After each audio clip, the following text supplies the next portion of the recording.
Hello students, today we are going to discuss about the acquisition of resources and organization of resources for efficient use. This lesson was basically planned to impart knowledge to the catering staff about the important resources that are necessary for an actual food catering service. It also imparts knowledge about how to obtain the resources that are necessary for the establishment and educate the managerial staff about the importance of each resource and the efficient use of these resources, which can be used for a longer period of time.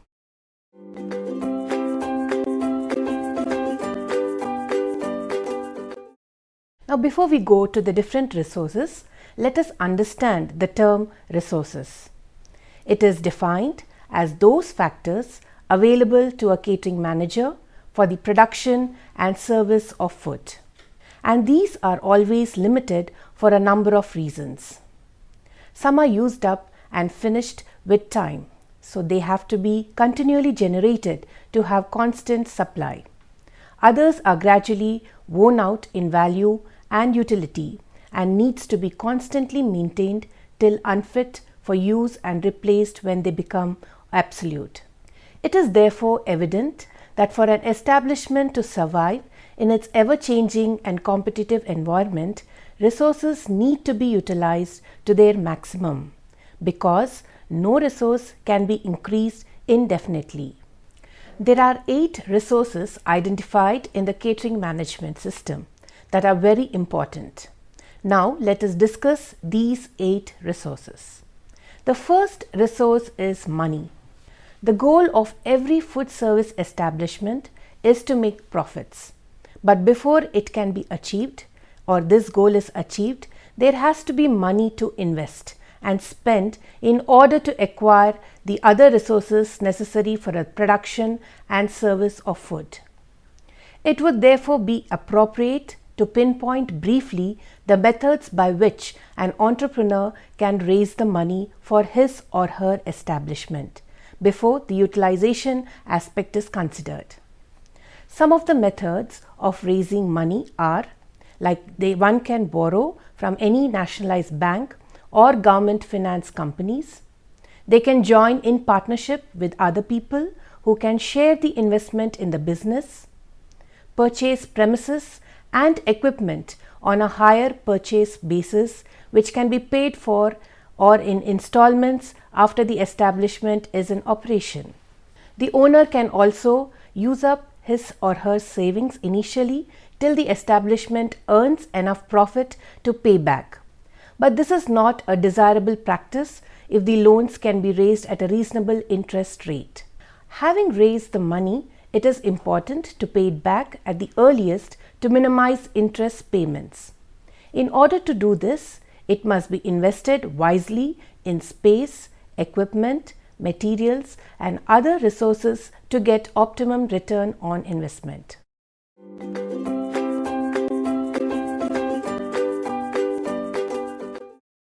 Making an investment decisions for catering establishments, therefore, must be based on certain general criteria like the area of the space within the building. They should be adequate to cope with the expected number of customers and the range of services to be offered, whether it is for a short period of time or a long run. Next is the suitability. Each planned area in terms of design of equipment, furniture, fittings, structure, surfaces, etc. should be suitable for the use by the staff and the customers.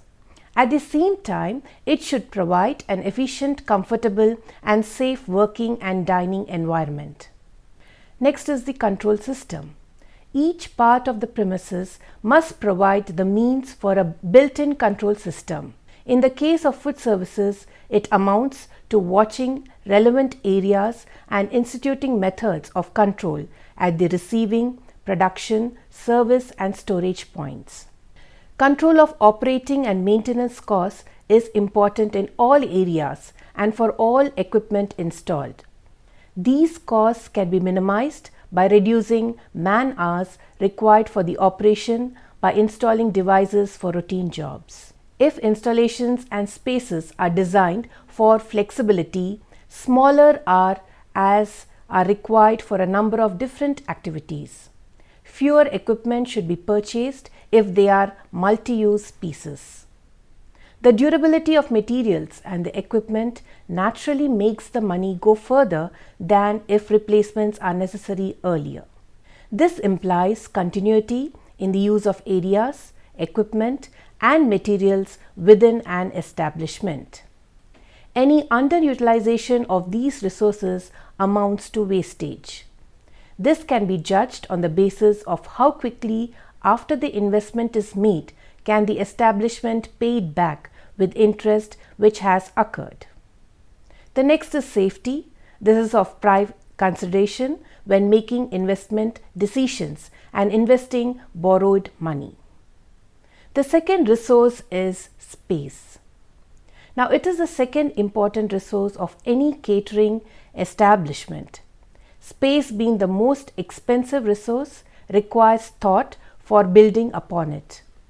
The main aim should be to utilize every square centimeters effectively.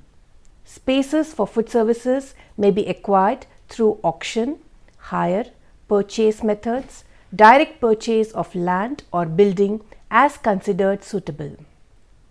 In an existing building, spaces may be renovated to provide arrangements of work areas with equipments which are placed as to establish a smooth workflow. The environment should also be congenial and comfortable to work in. The next resource is materials. The materials commonly used in catering establishment are food materials, the table linen, kitchen cloths, and cleaning materials. First, let us discuss about the various food materials which are used.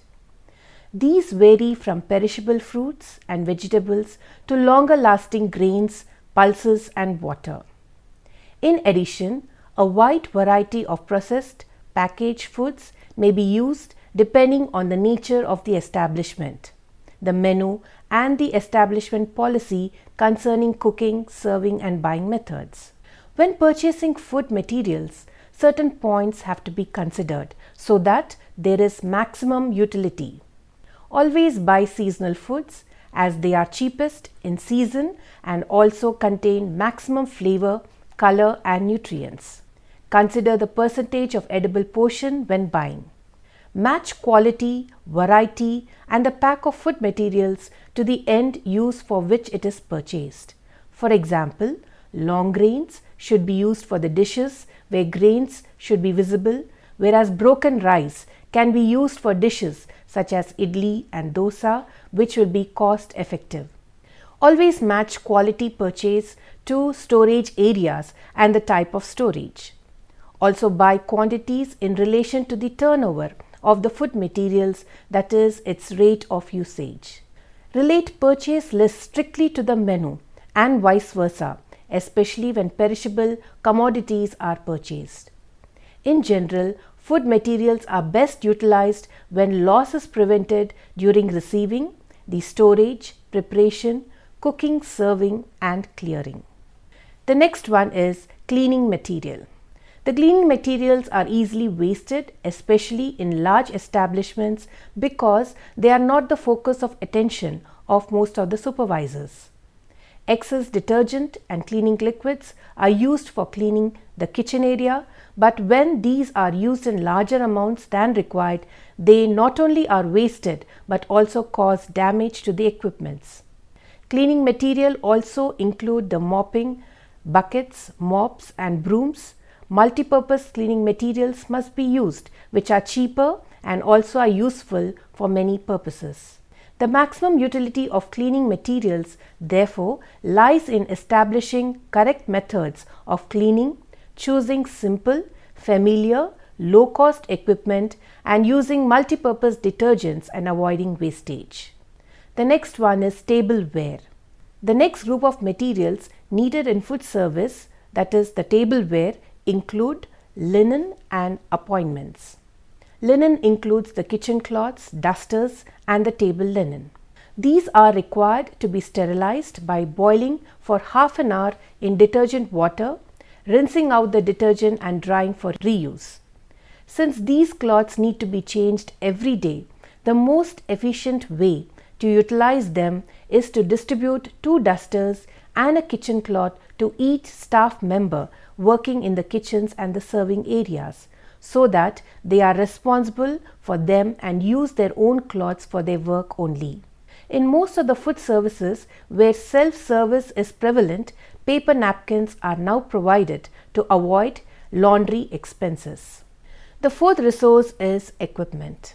The important factor to be considered when investing on equipment is to ensure that its installation and utility outweigh the cost of labor, which would be required to do the job if the equipment was not installed.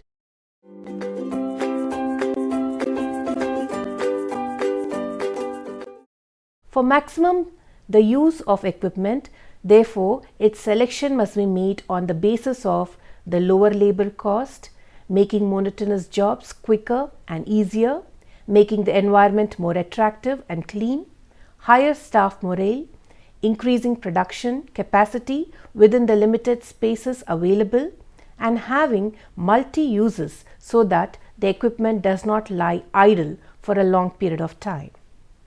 The next resource is staff. Catering establishment, being service-oriented, are totally dependent on the skills and the motivation of their staff and their willingness to make the establishment to succeed.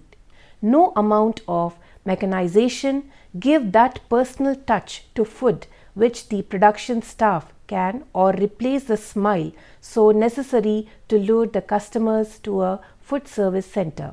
Staffs in the food service establishment are at various levels of literacy and possess little to highly specialized skills according to the needs of the various tasks involved in food production and service.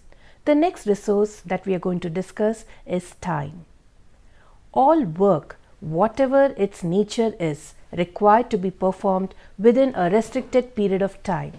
In the catering field, where food has to be served at particular timed and pressure built up for staff in kitchens, service and cleaning areas from time to time. Because of the peaks and troughs of activity which characterize the catering operations, a lot of this valuable resource gets wasted at different points in the production and service cycle. To avoid this, each person has to analyze their work to determine how well or otherwise time is being utilized. Time is one factor which is equally distributed to all people, irrespective of their educational background, skills, nature and job. To maximize the utility of time, the managers need to have clear-cut goals and plan out work in a sequence and in a detailed way. Always get priorities right so that the most important work is done first and the rest in the descending order. And also develop an easy management style so that the people gain confidence in the plan of action laid out for them. The next resource is energy. In any discussion of energy, it is important to distinguish between the fuel energy and human energy. In recent years, there was plenty availability of fuel resources, but at present these resources are minimized due to its much wastage. Today, the situation is one of the high price, shortage and sometimes even unavailability of the resources.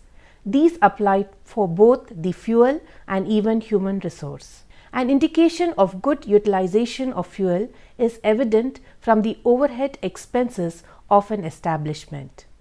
The first step, any effort to save fuel in kitchens and service areas, is to make the staff aware of the costs involved in the concrete terms. Some of the ways in which the fuel energy is wasted in kitchens are keeping ovens, stoves and grills switched on much before use. The fuel may be wasted if the equipment is lighted for a full heat irrespective of the size of the container. the use of high watt bulbs in areas where lesser lights can be used, keeping the exhaust fans running when the kitchen and service areas are not being used, and also using colors on walls and ceilings which absorb light instead of reflecting it back. A look into the areas where human effort may be wasted is worthwhile even though the work people cannot be so closely and objectively monitored as that of physical structure and the arrangements. Therefore, a brief resume of factors which may affect the amount of energy people waste at work will help as guidelines for necessary action in program involving its conservation. These factors are planning layouts involving extra movements while working or strain in the performance of certain actions, uncomfortable working conditions leading to slow movements and fatigue, poorly scheduled work and time of the staff, poor supervision leading to wrong methods of working using up extra effort and time. The last resource is procedures. The procedures refer mainly to the methods followed in performing any particular task. The aim of every food service unit is to follow correct procedures for every job so that the results may be consistent in terms of quality, quantity, time and energy consumption. Some of the points to pay special attention while preparing foods for service are: always collect all the equipments and ingredients required before starting work to save extra steps. Light burners only after all the ingredients are ready for cooking. Reduce the flame once boiling reaches to the boiling temperature. And the size of the burner or flame should be proportionate to the utensils placed on it. The use of labor saving devices cuts down on effort if planned properly. In conclusion, resources are the very important aspects of any food catering service unit. Some resources serve the purpose for a longer time, such as space, land, humans, whereas some such as fuel, equipment are minimized on continuous usage and wastage. Hence, it is clear, therefore, that effective utilization of resources is simply a matter of good planning, organization and control, in short, that is effective management.